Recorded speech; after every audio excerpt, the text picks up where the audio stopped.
జాతీయవాదాన్ని సనాతన ధర్మాన్ని దేశానికి రెండు కండ్లుగా భావిస్తే మాతో కలిసి మీరు నినదించండి, మాకు తోడుగా నిలవండి. కింద కనిపిస్తున్న అకౌంట్ డీటెయిల్స్ కి, ఫోన్ పేకి, గూగుల్ పేకి ఆర్థికంగా చేయూతనందిస్తూ మాకు అండగా నిలవండి. ఆర్థికంగా మీ చేయూత మాకెంతో అవసరం. నమస్తే, వెల్కమ్ టు అవర్ వాయిస్. నేను జర్నలిస్ట్ నవత. తెలంగాణలో భారీ ఉప ఎన్నికలు రాబోతున్నాయి. బీజేపీ కొత్త ప్లాన్ వేసింది. ఇది ఇప్పుడు సోషల్ మీడియా వ్యాప్తంగా జరుగుతున్న చర్చ. తెలంగాణలో ఉప ఎన్నికలు ఎందుకు వస్తాయి అంటే, ఇప్పటికే సికింద్రాబాద్ ప్రస్తుత కాంగ్రెస్ ఎమ్మెల్యే దానం నాగేందర్ విషయంలో కోర్టును ఆశ్రయించిన విషయం కూడా బీఆర్ఎస్ తెలిసిందే. ఇక అలాగే ఇప్పటికే కాంగ్రెస్లో చేరిన 10 మంది ఎమ్మెల్యేల విషయంలో కూడా ఖచ్చితంగా వాళ్ళు రాజీనామాలు చేయాలి. రాజీనామాలు చేయకుంటే ఊరుకునేది లేదు. చట్టపరంగా వాళ్ళకు సంబంధించి చర్యలు తీసుకుంటాం. ప్రజల అభిప్రాయాలను తుంగలో తొక్కేసి ఒక పార్టీ నుంచి గెలిచి అధికారంలో ఉన్న ఇంకొక పార్టీలోకి వెళ్ళిపోయారు అంటూ ఈ మధ్య కాలంలో హరీష్ రావుతో సహా పలువురు బీఆర్ఎస్ నేతలు మాట్లాడటం మనం చూస్తూనే ఉన్నాం. మొత్తానికి బీఆర్ఎస్కి 36 సీట్లు వచ్చాయి తెలంగాణలో.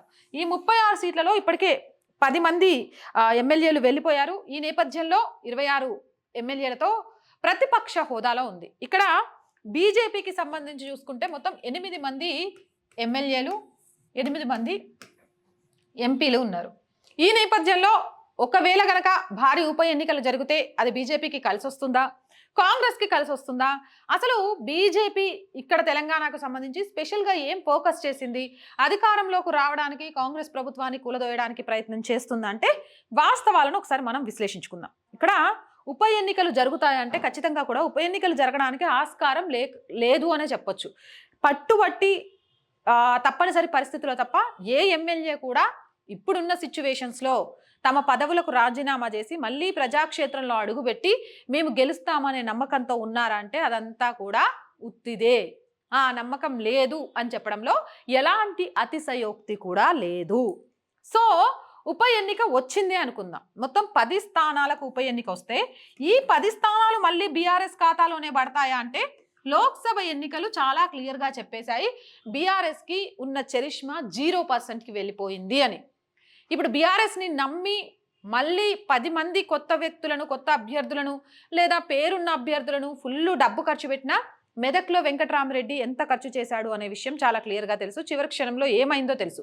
అండ్ ఫోన్ ట్యాపింగ్ వ్యవహారంలో చాలా క్లియర్గా అర్థమైంది ఏంటి అని అంటే బీఆర్ఎస్ పోలీస్ వెహికల్లలోనే డబ్బులను ఆయా నియోజకవర్గాలకు పంపించింది అని. అయినా కూడా గెలవలేదు. అంటే డబ్బుతోటే గెలుద్దాం అనుకునే బీఆర్ఎస్కి ఖచ్చితంగా కూడా ఇక్కడ స్కోప్ ఉండకపోవచ్చు. మరి 10 సీట్లు అలా అన్ని బీఆర్ఎస్కి రాలేదు కాబట్టి అధికారంలో ఉన్న కాంగ్రెస్కే వస్తుందా అంటే తెలంగాణలో కాంగ్రెస్ అధికారాన్ని చేపట్టిన అతి తక్కువ సమయంలోనే ప్రజా వ్యతిరేకతను కూడగట్టుకుంది అని చెప్పడంలో కూడా ఎలాంటి అతిశయోక్తి లేదు. ఇప్పుడు కనుక ఎన్నికల్లోకి వెళితే ప్రజా తీర్పు ఎలా ఉంటుంది అనే విషయం రేవంత్ రెడ్డికి చాలా బాగా తెలుసు. అందుకే సర్పంచ్, మున్సిపల్ ఎలక్షన్స్ని పోస్ట్ పోన్ చేసుకుంటూ వస్తున్నారు. జెడ్పీటీసీ, ఎంపీటీసీ ఎలక్షన్స్ని పోస్ట్ పోన్ చేసుకుంటూ రావడానికి కూడా కారణం అదే. ఇప్పటికిప్పుడు కానీ ఎన్నికల్లోకి వెళ్తే కాంగ్రెస్ ఖచ్చితంగా ఓటమి పాలవుతుంది. ఆ లెవెల్లో అదేంటక్క కొంత రుణమాఫీ చేశాడు కదా, రుణమాఫీ అనేది కాంగ్రెస్ పార్టీకి కలిసి రాదంటే ఖచ్చితంగా కలిసి రాదనే చెప్పాలి. రుణమాఫీ విషయంలో కూడా ఈ రోజులు రైతులు పూర్తి సంతృప్తిలో లేరు అని చెప్పడానికి కూడా ఎలాంటి అతిశయోక్తి లేదు, లేకపోతే ఆలోచించాల్సిన అవసరం కూడా లేదు. నిరుద్యోగులు వ్యతిరేకంగానే ఉన్నారు. తెలంగాణలో గవర్నమెంట్ ఫామ్ 8 నెలలు అవుతున్నా ఈ రోజు వరకు కూడా విద్యాశాఖ మంత్రిని కేటాయించలేదు. అండ్ నాకు ఒక కాల్ చేశారు, ఆయన నెంబర్ మిస్ అయింది. ఈ వీడియో కనుక చూస్తే ఆయన మళ్ళీ నాకు కాల్ చేసి అప్రోచ్ అవుతే ఖచ్చితంగా కూడా ఆయన ద్వారా కొన్ని వాస్తవాలను మీ ముందుకు తీసుకొస్తా. అమ్మ ఒడి అని ఇప్పుడు కొత్తగా పథకం తీసుకొస్తున్నాం ఇక్కడికి అని చెప్తుండ్రు. పాపం ఆయన చాలా ఆవేదన వ్యక్తం చేసాడు. ఏ అమ్మ ఒడి అమ్మ, ఏ అమ్మ బాటానో అమ్మ ఒడి అని కొత్త పథకం వచ్చింది కదా, దాని గురించి వీళ్ళకు మన ఊరు మనబడి కింద 30 నుంచి 40 లక్షల రూపాయల డబ్బులు ఇవ్వాలట కాంట్రాక్టర్లకి. ఆ పైసలు ఇవ్వకుండా ఆ పైసలు అడిగితే కలెక్టర్ ఆఫీస్ అంతే ఎమ్మెల్యే అని చుట్టూ తిప్పుతున్నారు. మేము ప్రాణం తీసుకోవడం తప్ప మాకేం లేదు అని చెప్పారు. చాలా చాలా చాలా బాధ అనిపించింది. అప్పుడు నా కొంచెం హెల్త్ డిస్టర్బెన్స్ల వల్ల నేను హాస్పిటల్లో ఉండి ఆయన నెంబర్ సేవ్ చేసుకోవడం మర్చిపోయాను. ఒకవేళ ఈ వీడియో చూస్తుంటే మాత్రం ఆయన మళ్ళీ తప్పకుండా కాల్ చేస్తే ఆయన ద్వారా ఇంకా అనేక వాస్తవాలను మీ ముందుకు తీసుకొస్తాయి. ఇలా కాంట్రాక్టర్ల దగ్గర నుంచి మొదలు పెడితే, విద్యా వ్యవస్థ నుంచి మొదలు పెడితే, ఉద్యోగాలు ఇచ్చేసామని ఊదరగొట్టుకునే కాంగ్రెస్ ప్రభుత్వం వీళ్ళు వచ్చాక నోటిఫికేషన్లు వేసి ఉద్యోగాలు కాదు, బీఆర్ఎస్ గవర్నమెంట్ హయాంలో ఉన్నప్పుడే కొన్ని చివరి దశలకు వచ్చి ఎన్నికల కోడ్ వల్ల ఆగిపోయిన ఉద్యోగాలను ఫుల్ఫిల్ చేశారే తప్ప వీళ్ళుగా ఉద్యోగాల విషయంలో ఎలాంటి అడుగులు ముందుకు వేయలేదని మంత్రివర్గ విస్తరణనే చేసుకోలేకపోయారు. లోక్సభ ఎన్నికల్లో అనుకున్న దానికంటే కూడా ఘోరంగా తమకు ప్రజల నుంచి వ్యతిరేకత వస్తుంది అనే విషయాన్ని గ్రహించారు కాబట్టి ఈ రోజు స్థానిక సంస్థల ఎన్నికల్లో పోస్ట్ పోన్ చేసుకుంటూ వచ్చారు. అదే వేరే విషయం. ఇప్పుడు 10 స్థానాల్లో కాంగ్రెస్కి వచ్చే అవకాశం ఉందా అంటే కాంగ్రెస్కి వచ్చే అవకాశం కూడా చాలా తక్కువే. మరి 10 స్థానాలు ఇద్దరికి అవకాశం లేనప్పుడు బీజేపీకి వచ్చే అవకాశం ఉంటుందా అంటే బీజేపీకి సంబంధించి సంస్థాగతంగా కూడా ఇంకా కొన్ని మార్పులు చేసుకోవాల్సిన అవసరం ఉంది. ఆయా నియోజకవర్గాల మీద ఇప్పుడు 2 కేంద్ర మంత్రులు ఉండడంతో పాటు ఇక్కడ ఫ్లోర్ లీడర్గా ఉన్న బీజేపీ నేత కూడా చాలా గట్టిగా మాట్లాడుతున్న నేపథ్యంలో కాంగ్రెస్ 6 పథకాల మీద ఉద్యమిస్తున్న నేపథ్యంలో బీజేవైఎంతో సహా బీజేపీ నిరుద్యోగుల సమస్యల విషయంలో స్పందిస్తున్న విషయంలో కొంత బీజేపీ గతం కంటే కూడా తెలంగాణలో పుంజుకుందనే చెప్పొచ్చు. అయితే తెలంగాణ రాష్ట్ర అధ్యక్షుడు బీజేపీకి మారుతున్నాడు అంటూ సోషల్ మీడియాలో కొంత ఒక్కొక్క వర్గం రాష్ట్రానికి అధ్యక్షుడు కావడం కోసం ప్రయత్నాలు చేస్తున్నారు అని చెప్తున్నప్పటికీ వాటన్నిటికీ చెక్ పెడుతూ రాష్ట్ర అధ్యక్షుడి విషయంలో చాలా ఆచితూచి వ్యవహరిస్తుంది. ముఖ్యంగా తెలంగాణకు సంబంధించి అమిత్ షా స్పెషల్ ఫోకస్ పెట్టాడు బీజేపీ విషయంలో. ఇప్పుడు గనక ఎలక్షన్స్ జరిగితే ఈ 10 సీట్లు కూడా చీలిపోవడం ఖాయం. ఈ 10 సీట్లు కూడా ఎవరికి పూర్తి స్థాయిలో వస్తాయి అనేది చెప్పలేం. మీరు ఎవరెవరికి ఎన్ని సీట్లు వస్తాయి అనుకుంటున్నారు అనేది కామెంట్ సెక్షన్లో పెట్టేయండి. ఆ నేపథ్యంలో బీజేపీకి కొంత సీట్లు పెరుగుతాయి, కాంగ్రెస్ కొన్ని సీట్లు తగ్గుతాయి. ఎందుకు అనంటే ఇప్పుడు చేరిన 10 మందితో కలుపుకొని వాళ్ళ సీట్లు కదా, సో కాంగ్రెస్ సీట్లు తగ్గుతాయి అండ్ బీఆర్ఎస్ సీట్లు కూడా తగ్గుతాయి. ఇవి తగ్గినప్పుడు మరి బీజేపీ సీట్లు పెరిగినప్పుడు వీటి సంఖ్య పెరుగుతుంది కాబట్టి బీజేపీ ఏమైనా సరే మహారాష్ట్రలో చేసినట్టు మరెక్కడో చేసినట్టయినా ఇక్కడ ఆ తెలంగాణలో అధికారంలో రావడానికి ప్రయత్నం చేస్తుందా, మాస్టర్ ప్లాన్ చేస్తోంది, అధికారంలోకి బీజేపీ వస్తుందా అంటే ఖచ్చితంగా చెయ్యదు. ఈ 5 సంవత్సరాలు కూడా బీజేపీ కాంగ్రెస్ ఏమేం చేస్తుంది అనే దాన్ని చూస్తూ ఉంటుంది. బీఆర్ఎస్ అధికారంలోకి వచ్చిన తర్వాత కాంగ్రెస్తో బీఆర్ఎస్ని పడగొట్టాలి అని చూసినంత మాత్రాన బీఆర్ఎస్ పడిపోలేదు.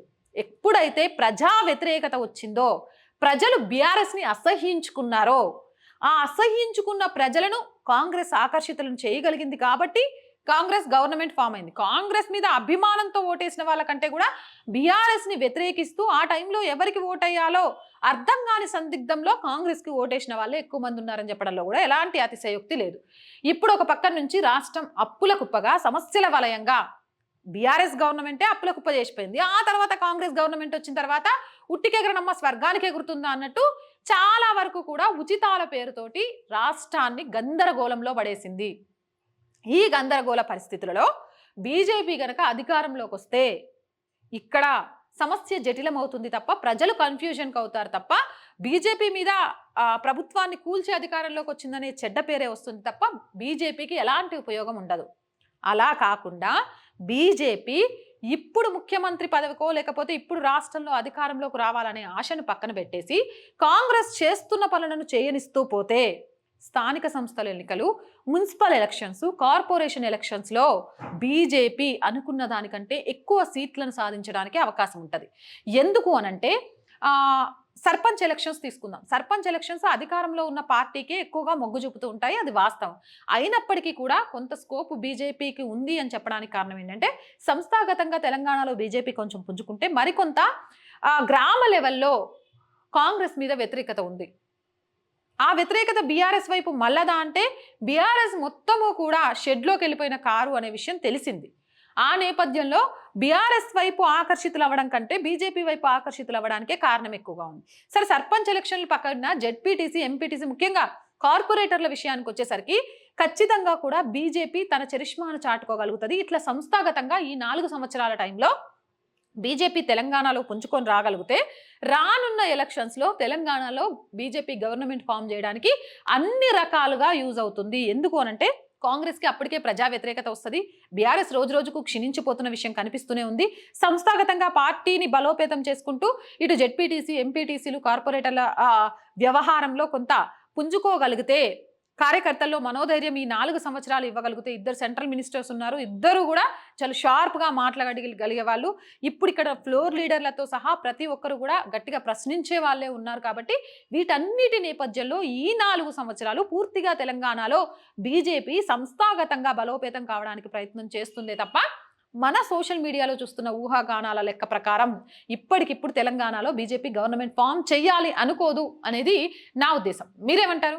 నిజంగా కూడా బీజేపీ సంస్థాగతంగా అడుగులు ముందుకు వేస్తూ రాబోయే ఎలక్షన్స్లో అసెంబ్లీ ఎన్నికల్లో నిలబడి అప్పుడు కాషాయ జెండా ఎగరవేయడానికి ప్రయత్నం చేయడం మంచిదంటారా? లేకపోతే ఇప్పుడు సమీకరణాలను మారుస్తూ ఇప్పటికిప్పుడు అధికారంలోకి రావడమే కరెక్ట్ అంటారా? కార్పొరేట్, మున్సిపల్, జెడ్పీటీసీ, ఎంపీటీసీ, సర్పంచ్లలో కాంగ్రెస్కి ధీటుగా బీజేపీ నిలబడుతుందంటారా? అంత సంస్థాగతంగా మీ జిల్లాలలో, మీ విలేజెస్లో, మీ మండలాల్లో బీజేపీ కార్యక్రమాలు చేపడుతుందా అనే విషయాన్ని కూడా కామెంట్ సెక్షన్లో తెలియజేయండి. ఈ వీడియోపై మీ అభిప్రాయాన్ని కామెంట్స్లో చెప్పండి. నచ్చితే లైక్ చేయండి, షేర్ చేయండి, సపోర్ట్ చేయండి, సబ్స్క్రైబ్ చేసుకోవడం మర్చిపోకండి. జై భారత్. మీ ఆదరణి మాకు ఆనందం, మా వెంట మీరున్నారని అతిపెద్ద ధైర్యం. దయచేసి సబ్స్క్రైబ్ చేయండి, లైక్ చేయండి, షేర్ చేయండి, కామెంట్స్ ద్వారా మీ అభిప్రాయాన్ని పంచుకోండి.